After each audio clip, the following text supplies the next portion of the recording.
Ever feel like your paycheck disappears the second it hits your account? You're not alone.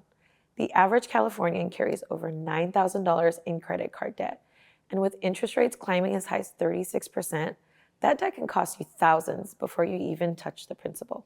Believe me, I get it. Living here isn't cheap.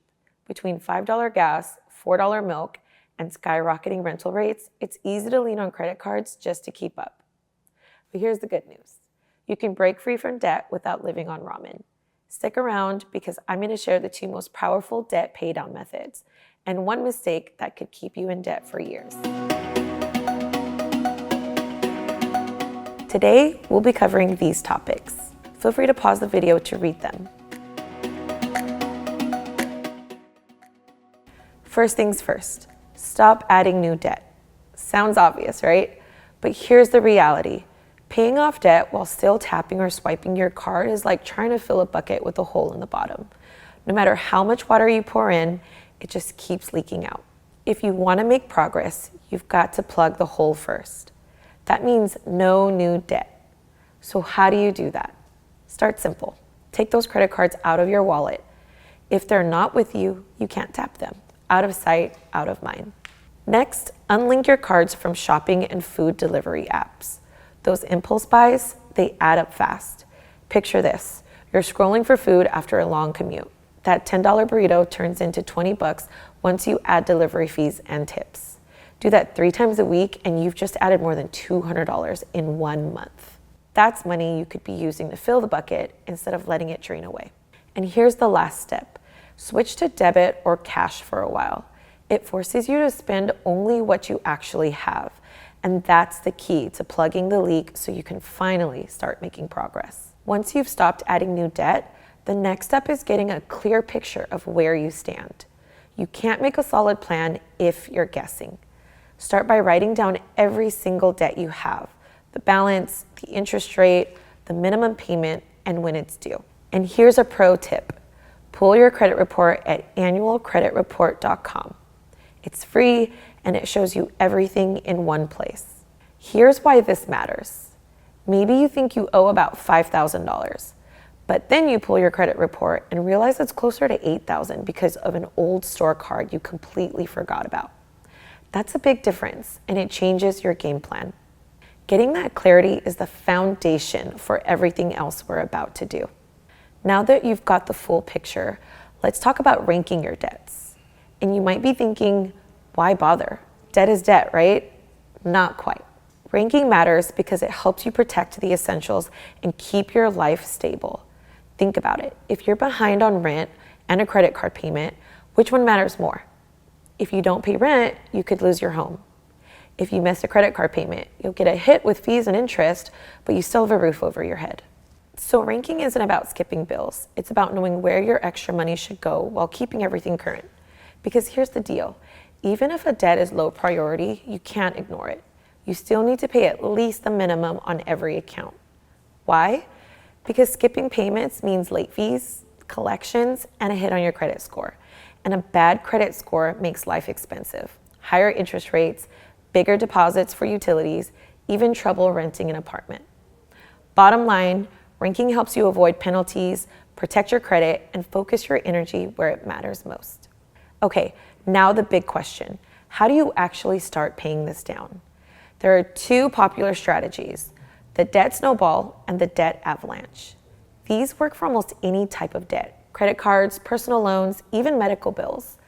But to keep it simple, we'll use credit cards in our example because they usually have the highest interest rates. Let's say you've got 4 credit cards. Card A, $1,000 balance, $30 minimum, 18% interest. Card B, $2,000 balance, $45 minimum, 20% interest. Card C, $2,500 balance, $50 minimum, 22% interest. And Card D, $3,500 balance, $60 minimum, 26% interest. That's $9,000 total in credit card debt. Minimum payments, $185. Your budget for debt repayment, $250 a month. So you've got about $65 extra to work with. With the snowball method, you're going to start with paying the minimum on all cards first. That's $185 total. The next step is to take that extra $65 and put it towards the smallest balance, card A at $1,000. So in month one, card A gets $30, its minimum, plus $65 extra. That's $95. It might feel slow at first, but here's the magic. Once card A is gone, you roll that $95 into card B. Suddenly, card B gets $45 a month plus $95 extra. That's $140 a month. Every time you pay off a card, your payment grows like a snowball rolling downhill. The beauty of this method? Quick wins. Seeing that first card disappear feels great and keeps you motivated. The Debt Avalanche method is a bit different. The Avalanche says focus on the highest interest rates first. In this case, that's card D at 26%. So you pay the minimums on cards A, B, and C, the $125 total, and throw your extra $65 at card D. This means card D gets $60 plus $65 extra. That's $125 a month. It'll take longer to see a card disappear because card D has the biggest balance, but you'll save more on the interest over time. So which one is better? Honestly, the best method is the one you'll stick with. If you need quick wins to stay motivated, go Snowball. If you're a numbers person and want to save the most money, go Avalanche. Either way, consistency is crucial. That $250 budget, treat it like your power tool. You don't let new debt sneak back in. Maybe you're thinking, what if I could just combine all this debt into one payment? That's where consolidation comes in. And yes, it can help. But consolidation isn't magic. Think of it like shoving your mess into a closet before guests arrive. Everything looks neat, but the clutter, it's still there. You didn't make the debt disappear, you just moved it around. So before you jump in, let's talk about your options and the risks. One popular move is a balance transfer. You move your credit card balances onto a new card with a 0% APR for, say, 12 months. Sounds amazing, right? No interest for a year. But here's the catch. There's usually a transfer fee, and if you miss a payment, that 0% deal can vanish fast. So this only works if you're disciplined and you can pay it off within the promo period. Another option is a personal loan. This can give you a fixed payment and often a lower interest rate than credit cards. It's predictable, you know exactly what you owe each month. But again, it's not a free pass. You still have to make those payments on time.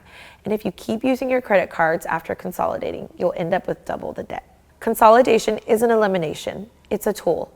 If you don't change the habits that created the debt, you'll be right back where you started. If you're still feeling stuck or like you may need some extra help, there are other tools out there that can make a big difference. First up, credit counseling. These are nonprofit agencies that can help you negotiate lower payments and sometimes even lower interest rates. They'll work with your creditors and help you set up a plan that fits your budget. Many of these services are free or low cost. Just make sure you're working with a reputable nonprofit and avoid anyone who promises a quick fix. Next is debt settlement. This is where you negotiate with creditors to pay a lump sum that's less than what you owe. Debt settlement can hurt your credit, and there are a lot of scams out there. Plus, the amount forgiven could be considered taxable income. So if you go this route, you must do your homework and understand the risks. And then there's bankruptcy, the last resort. It can give you a fresh start, but it comes with serious consequences. Chapter 7 means liquidation. Chapter 13 means a repayment plan. Both stay on your credit report for up to 10 years. So before you take this step, talk to a professional and make sure you've explored every other option. Finally, consider a financial coach.